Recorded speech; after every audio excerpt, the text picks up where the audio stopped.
Hey guys, Steve here again from RC Tanks and Trucks 24/7, and I thought I'd just show you a little bit of my Tamiya range that I have here. It pretty much is the high lift series. So as you can see here, I've got a Tundra, F-150, and if I pan around here for you guys, there's the beautiful Tamiya Mountain Rider, or Mountaineer when it first came out. So the Bruiser came out before this one, then the Mountaineer, and obviously the rest is history. Now this is the re-release version, which is just called the Tamiya Mountain Rider, but pretty much exactly the same as the original, beautifully done, and still one of my favourite trucks. Now if I pan back around here for you guys, these two are pretty much exactly the same.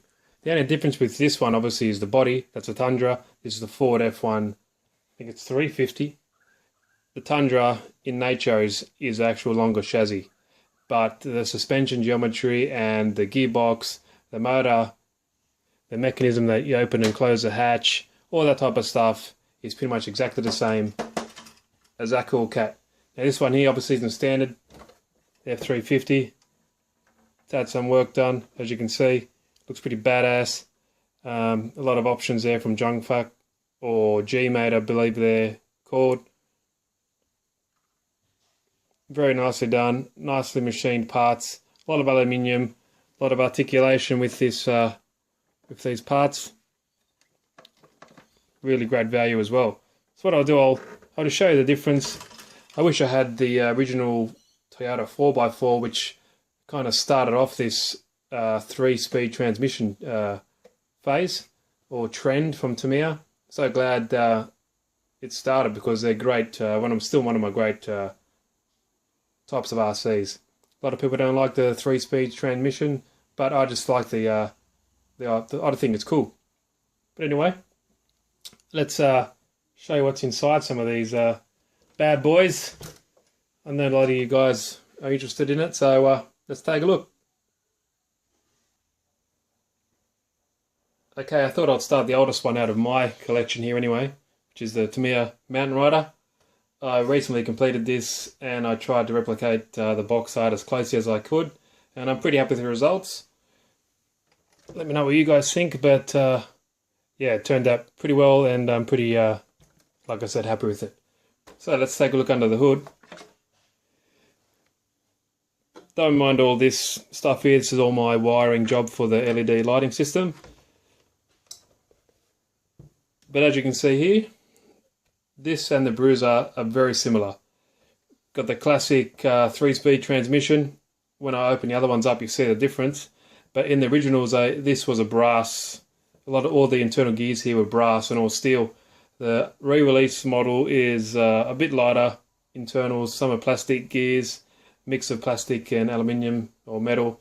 So it weighs a little bit less, and the motor doesn't need to be as big as the original. The original was much bigger than this one. But there she is. Try to drag this body along because it's all connected. But still has the leaf spring suspension, much like its newer counterparts. As you can see there, nicely done. Low, medium, high gears. Actually, I think slowest setting, all 4 wheels turn. Medium and high, just rear wheel drive, which is a nice touch. Got a receiver box there for all the electronics, just to keep them kind of out of the elements. They're not waterproof or splash proof or anything. Oh, I guess splash proof, but just to keep them away from dust, I guess. So your receiver and your ESC goes in there. Battery compartment. Obviously battery goes across there. And yeah, let me flip it around for you. There's underneath. This isn't stock here. I mounted it steering servo. I mounted it up on the chassis. It's generally up contained within the other servos in the black box there. So obviously you heard me say servos. There's a servo shift mechanism there to change all the 3 speeds. and works quite well. And as you said, this kit isn't much different. As I said, this kit isn't much different from the one that came out in the 80s, and it's just beautifully done. And really, back then, I think they took pride in what they did, and they were kind of the leaders in RC back then.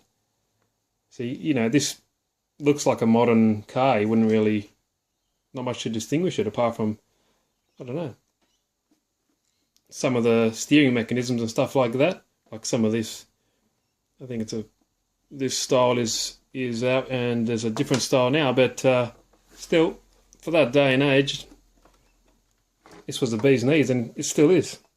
Who wouldn't want to have that in their collection? So there's a quick look at the mountain rider. What I'll do, I'll open up one of the other cars and I'll show you the difference. Okay, now this one is the Toyota Tundra. One of my favourite of the more modern high-lift 3-speed variants. Now, like the original, it's hard body. If anyone doesn't know, Lexan is the other material of choice for car bodies, and it's kind of flexible and not as realistic as these hard bodies. In my opinion, Tamiya and RC forward drive with their trail finder make probably some of the best hard bodies. Now, same as the original mountain rider, it's screws down here, but there's no body clips in the front. So to get this front body part off, you have to undo the 4 screws. As you can see here, very thick plastic. A little handy trick here with the back, it lifts open like that on a pivot. Now, as you can see on the updated versions, the chassis rails don't look as accurate as opposed to it kind of having a nice shape. They're just 2 straight chassis rails. I'm not saying that is not prototypical. They do that nowadays, but I think the original looks cooler. With these updated versions, the gearbox is a bit more compact and it kind of steps down. So the motor's here, it kind of steps down further down onto the chassis like that. Similar size motor. You got your shift servo here, and if I spin it around, there is the actual steering servo. Similar setup as the original, with, if I can get a better shot for you guys, leaf spring suspension, front and rear, and these are just all diff covers, but just to add the realism. But they're not the best trailing trucks or rock climbing, but I do think that they probably look one of the best looking trucks there are, like scale wise. So there's original. So there's the bigger brother, I guess, the more modern counterpart. What I'll do, I'll get the F350 here so I can give you a better look, and I'll show you that one. Okay, now this is the last one that I have in the collection. This is the Ford F350. Beautifully done truck. Like the Tundra. And the Hilux, sorry, is also, there's 3 in the variants, Hilux, Tundra and F350. They all have this similar setup. So this one will look much different than the Tundra, because it's just modified slightly, you could say. So, very similar setup. The other one, just the Tundra didn't have the electronics in, so it's got the receiver here. The receiver, EC, ESC, exactly how I have it on my Tundra, just took it off for the meantime. Same shift servo.